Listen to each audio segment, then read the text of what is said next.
Let's talk about marketing strategies. It's one of my favorite subjects. There's like a framework we have that we kind of like walk through ourselves after I understanding the business. Like this is the consulting side of my business when we go into companies and especially when we're helping them scale.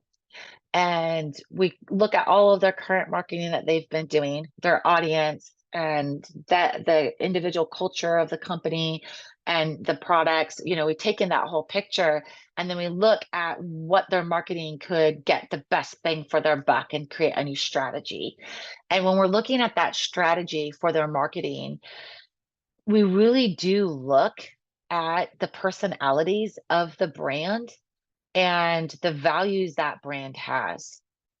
And like that's kind of how we would start unpacking it.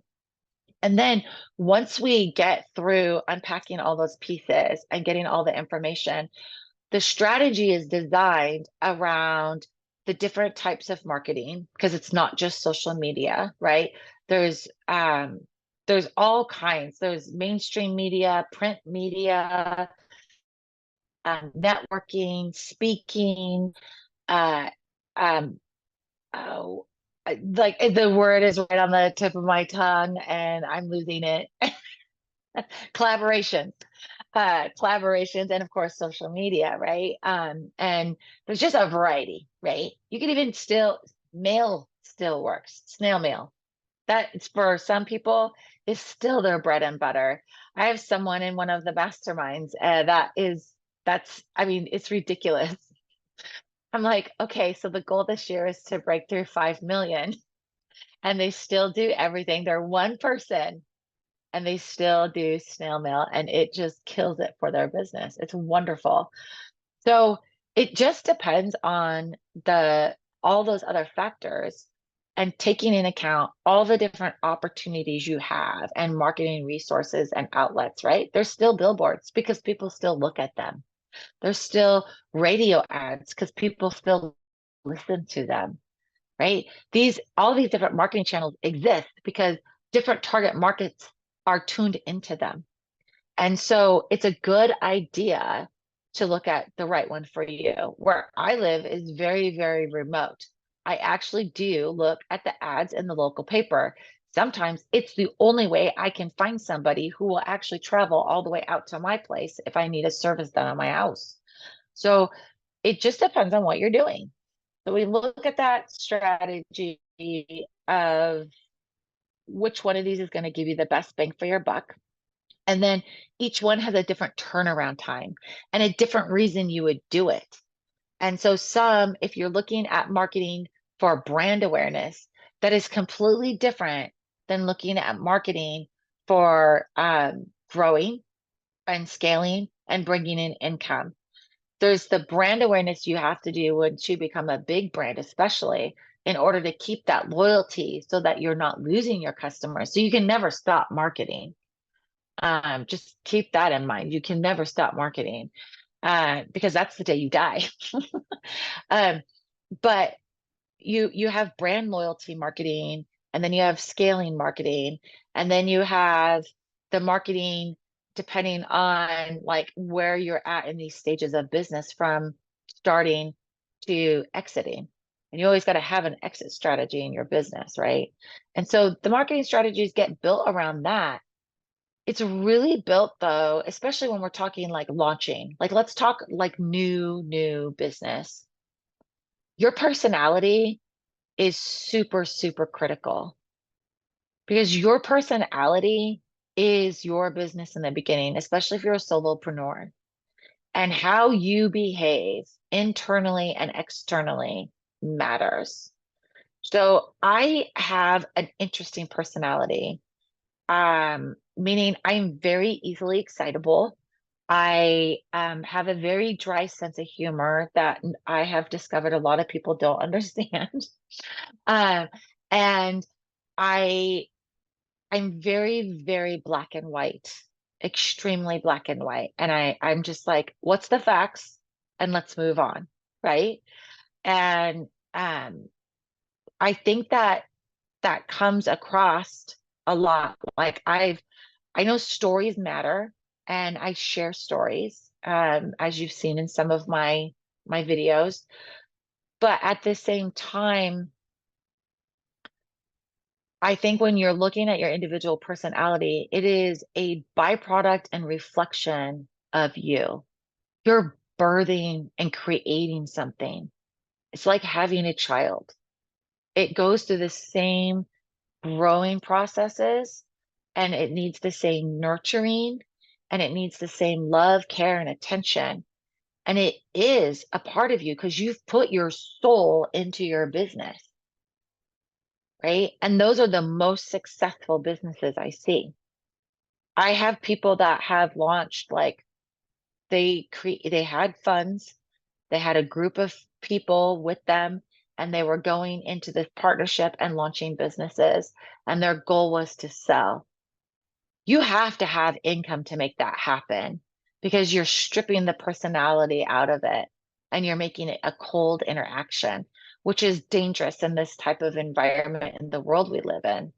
You shouldn't look at it that way, in my opinion. This is my opinion. Feel free to argue with me about it. um, but I think you as an individual, your values come into your company. You're the one that creates the culture, the messaging, the core values of the company. If you realize it or not, those are impacting your company. In the beginning of Ready to Launch, we don't even just go into like, oh, here's the things to do. Let's start the business. I don't even care what your business idea is in the beginning. What I want to do is identify your core values with you, your belief system, our systems, and your boundaries. And those three things are the telltale of your company. Your core values will transfer, your beliefs will transfer, your boundaries will transfer. And a great example I can tell you from when we had the tea house. My employees used to be so grateful because if they had a customer that was unacceptably rude, I kicked the customer out. They have no right to treat another human being in the manner that they were choosing to. And I had no tolerance for it. We had a very calm, peaceful environment, and we plan to keep it that way. And my employees don't come to work to be trashed on.